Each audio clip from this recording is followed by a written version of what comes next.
in collaborazione con Glam Vision e Ottima Trento.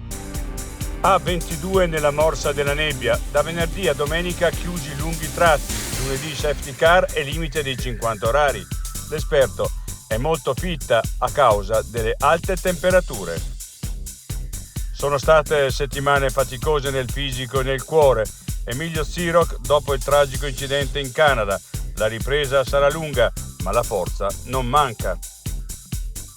Colto da una bufera al buio mentre pagaia nell'oceano per Barone i primi chilometri di 1000 in kayak.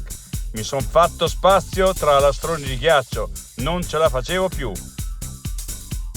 Grande festa in ospedale a Belluno, nascono 4 gemelli in 72 ore.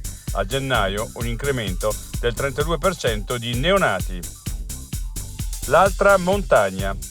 A Cortina c'è chi dice no alla pista da bob olimpica. Abbiamo raccolto alcune riflessioni. Anche se amiamo lo sport, i tempi non sono più favorevoli. Ottima Trento, dal 1997, consulenza, ricerca e formazione. Il nostro impegno, la tua crescita costante. Ottimatrento.it